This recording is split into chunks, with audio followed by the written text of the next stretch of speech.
Now, over the years, some of the shoes to come out of Salomon's performance-driven S-Lab division have been my favourite trail running shoes to run in, all the way back to their original S-Lab Ultras, which I loved, to more sort of present-day models like their luggy S-Lab Cross 2s, a great shoe for muddy, wet conditions, and they're just really exciting to get on your feet and to take for a run. In today's video, we're looking at one of their latest S-Lab models, the Genesis. Now, this has been designed to handle long distances on a big mix of different terrains. Since our first impressions video, I've put about 70 miles into these shoes. So let's dive into the video today and find out how they performed.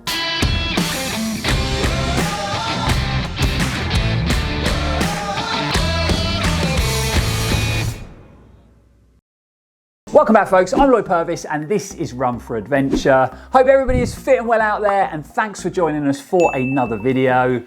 This is actually the first time I've filmed since the disappointing outcome of the Arc of Attrition the other week. I can definitely say the race didn't go according to plan, and you know, I'd be lying if I said I wasn't disappointed. I really was looking forward to getting stuck into that race and making it back to the finish line, but you know, you can't win them all, and not finishing is a big part of when you take on long distances. You know, it doesn't always work. So I've brushed myself off, and we've got lots of other sort of great races to train and focus on coming up this year. Obviously, we're working super hard behind the scenes on that Arc of Attrition race day video, and we'll be showing you all the gory details. So keep your eyes peeled, because that video will be dropping on the channel soon. Now, after my first outing in the S-Lab Genesis, I really enjoyed it, and it was actually nice to run in an S-Lab shoe that had some substance to it, you know, had a good level of cushioning in that midsole for comfort, and it wasn't a super stripped back sort of racing snake shoe for Killian to tiptoe around the mountains in.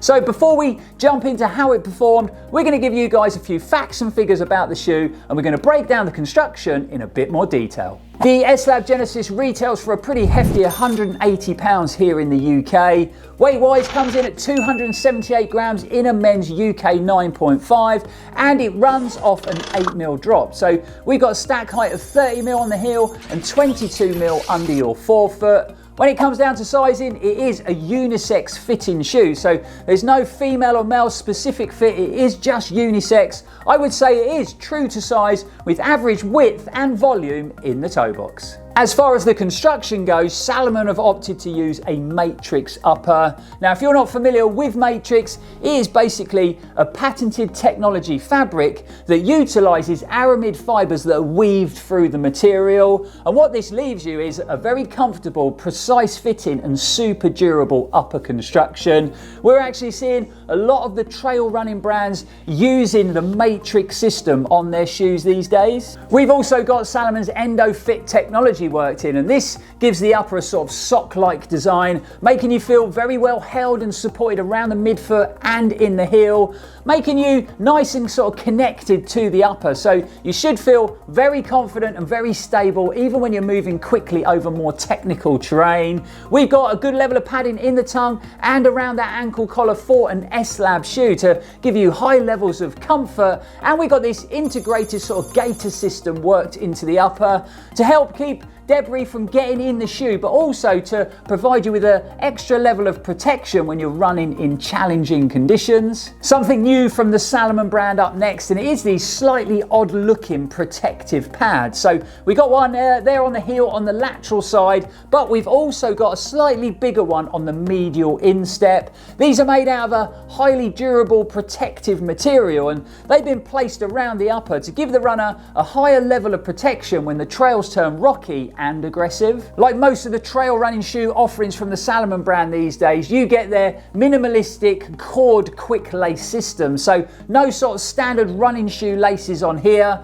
We've got this cord, and it's got this integrated locking mechanism. So all you need to do, pull that cord down nice and tight around your midfoot, slide that mechanism down and lock it into place, and then you've got a really handy place pocket so that you can stow all that lace away, so you're not going to get it snagged or caught on anything while you're running. I have to say, it without a doubt, this is the best placed lace pocket on a Salomon shoe to date. Really easy to stash that lace away, and unfortunately that can't be said about all the lace pockets on the Salomon shoes. And finishing off, when it comes to that upper construction, we've got a good amount of sort of structural overlays working from the heel down along that midfoot, wrapping around the toe box and around those lace eyelets, just to give that upper a bit more durability, and you get a really good level of protection from a substantial toe bumper. Working our way down to the midsole, and you can see we get a rather deep helping of Salomon's Energy Foam. This is created using a combination of EVA and OBC to give you long-lasting cushioning, but also high levels of energy return. We've also got Salomon's Pro Feel film worked into that midsole construction to give you a slightly more stable platform, but also to offer better levels of underfoot protection because it filters out the rocks and any sharp edges. And wrapping up the construction, we have Salomon's all-terrain Contour-Grip outsole with this 4.5mm lug depth. It's actually got a unique two-part lug pattern, and that's there to adapt to varying conditions, but also to offer the runner super secure levels of grip and traction, so you feel nice and confident in your footing wherever you choose to run. So there you go, a bit of information about Salomon's latest S-Lab offering, the Genesis. Like I said at the beginning of the video, I put a good 70 miles into these now, and I've really grown to like running in this shoe, and dare I say it, it's probably one of the best S-Lab shoes that I've ever run in. Just a great fitting, very comfortable upper, awesome levels of lockdown around that midfoot and in the heel, and I just feel very secure, very connected to the shoe, and it gives me a lot of confidence when I'm running on uneven ground, and it really does feel like it's kind of been tailored for my foot shape. The booty construction is very comfortable and pretty plush for an S-Lab product, so good levels of padding in that tongue so you have no discomfort from the cord lace system. And then we got to talk about the amount of protection that comes in this upper. So first up, we've got that substantial toe bumper, but you also get those protection pads on the lateral and on the medial instep. Like I said, I wasn't sure about these to start with. They looked odd to me, but they definitely serve a purpose. So if you're running in a sort of technical rocky area and you just so happen to sort of catch your instep on a sharp edge of a rock, these pads offer great foot protection and you don't notice that impact as much. So again, great levels of innovation from the Salomon brand. Considering you've got all that cushioning in the midsole and lots of protection on that upper, I personally think the overall weight of the shoe at 278 grams in a men's UK 9.5 is pretty good. Still feels nice and balanced, it feels nice and nimble underfoot, and I think Salomon have got that midsole construction just right for a shoe that's been designed to run long distances on a big mix of different terrains. So you feel nice and cushioned, nice and bouncy when you pick up those firmer, drier, more compact sections of trail or sections of tarmac, but it's not too deep a stack height, it's not too soft a foam that you feel unconnected to the ground under your feet. So still feel nice and secure, nice and stable when you're running on uneven ground. So it really does give you a very good all-round performance. When I took the shoes out for their first run, I wasn't fully convinced about the levels of grip I got from this outsole, but I'm happy to say as I put more and more miles into the shoe, it has actually got better and better, and I think it just needed a bit of bedding in. So this 4.5mm lugged outsole has handled most things really well. The only time I did have a bit of a struggle was we were out on our last long run before the arc of attrition. It was pretty horrendous conditions. It was super wet, muddy and boggy underfoot, and we hit a section of trails that was slightly off camber, and I've got to say I did slip and slide around a bit in the S-Lab Genesis, but that is the only time. Everything else is actually performed pretty well. So all in all, I really enjoyed my time running in this new S-Lab shoe, but we've reached that point of the review where we need to get some points on the Run4Adventure board. So we're going to start scoring the S-Lab Genesis from Salomon, and we're going to start with the price first. Now, obviously, with them costing £180 here in the UK, it's not the cheapest running shoe option.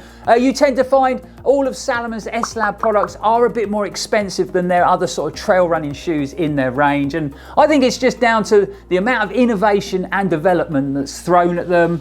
But also when you compare that price point to some of the other super trail running shoes out there from other brands, it's not actually that expensive.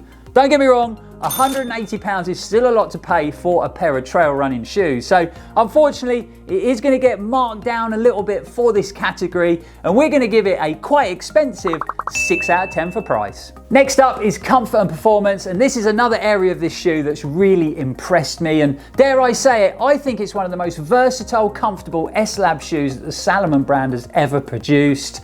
First up is that nice plush, great fitting upper, gives you that nice sort of secure, connected feel, and then we've got a really good balance of comfort, connection and responsiveness from that energy foam midsole, making it a great shoe for sort of running long distances. And last but not least, I have been impressed by the performance of this outsole on most surfaces. So the Genesis has been a really good all-rounder. Because of all of this, the shoe's going to score high, so we are going to give it a very consistent 8 out of 10 for comfort and performance. Last but not least is the all-important topic of durability, and this looks like a very well constructed trail running shoe. First up, we got that matrix upper, very durable, very hard wearing, so there's no early signs of wear, no overlay peel, no stresses going on at the flex point of that upper, and very little wear on that outsole. And in fact, just a slight bit of wear on these two outside lugs on the heel. So obviously it's early days in the life of the shoe, but I think this is going to hold up to the mileage really well. So when it comes down to durability, it's going to score high, and we're going to give it a solid, well put together 9 out of 10 for durability. So tallying all those points up at Run4Adventure, the S-Lab Genesis is going to score a very respectable 23 out of 30. Even though it's not the most important thing when it comes to buying our running shoes, we always like to discuss the overall look of a shoe when we're reviewing it on the channel. Now, I have to say it, for an S-Lab product, it is a little bit dull maybe when it comes to the colorways they've chosen. This grey and this sort of pastel yellow is a little bit odd. I would love to see this shoe in the more traditional sort of black and red colorways of S-Lab products. I think it would look awesome in those color options. Don't get me wrong, it's not an ugly shoe, but I think it could definitely look a bit more exciting. So it's not going to be a thumbs up, it's not going to be a thumbs down. We're going to be somewhere in the middle when it comes to the looks of the Genesis. As far as other trail running offerings that would give you a similar fit, feel and performance to the Genesis, Salomon have some other shoes in their lineup. So the Ultra Glides, the Pulsar Trail Pro would run very similar. However, I still think the Genesis is maybe a better, more rounded option. Shoes from other brands, Arc'teryx's Northern LD3 would be very similar. Understandably so, because the two brands are actually under the same sort of Amma Sports umbrella. I'd like to give the Northern LD3 a test out. I've heard some great things and it looks like a great trail running shoe. So wrapping up with a quick conclusion, and I have really enjoyed my time running in these, and it definitely reminds me of those S-Lab shoes of old that I just loved hitting the trails in. I think it has to be one of the best sort of S-Lab shoes for us mere mortals. So very plush, good fitting upper, great levels of comfort, performance and protection from that midsole when you compare it to their normal super stripped back sort of go faster shoes. Don't get me wrong, this still feels like a performance shoe, so really well balanced, good weight. You've got that great sort of foot hugging upper that makes you feel really connected, and you do feel nice and nimble out on the trails, and it is exciting to run in. So if you're in the market for a long distance race day shoe, but you still want some comfort from the upper and a bit of cushioning in that midsole, then I'd definitely recommend checking out Salomon's S-Lab Genesis in a bit more detail. So that is a wrap on another trail running shoe review here at the channel. Really hope you enjoyed it, really hope you found it helpful. If you did, you know what to do. Hit that like button and subscribe to the channel if you haven't already. Only takes a second to do and it is completely free, but it really does help us out here at Run4Adventure. While you're there, don't forget to hit that bell icon, because then you'll be notified when we upload any new content. Just recently on the channel, we uploaded our National Running Show video from the NEC in Birmingham. We went up, we had a great weekend, chatted to lots of the brands, but we also met lots of you guys. You know, you came up, said hello, and just had so many great positive things to say about the channel. So a big thanks to you for coming up. It really is appreciated. We've got lots of first impressions videos heading your way very soon. So We've just been sent 2 of the latest trail running offerings from the Quicklace brand. So we've got their Fuga Yao and we've got their Fuga EX Boa. Very excited about that shoe. We've also managed to get our hands on Hoka's Mafati Speed 4s at last, and Innovate have just sent us their latest update to their very popular Trailfly G270, the V2. We're going to be grabbing the cameras and taking all of those shoes out for their first run very soon. So keep your eyes peeled for those videos. But for now, guys, thanks for watching. Thanks for supporting the channel. It's really appreciated. Don't forget you can follow us on our other social media platforms, whether it be Instagram, Facebook, or Strava. We'll be back here very, very soon. And as always, stay safe and keep on running. Long-lasting conditioning, to give you long-lasting conditioning. It's a new thing. It's slightly different from cushioning. It comes from a Tibetan word of, I don't know what I'm talking about. But also to supply the runner with a super secure level of grip and traction so that you feel nice and sort of, yeah, nice and, you know, nice and to help you feel nice and confident in your footing wherever you choose to run.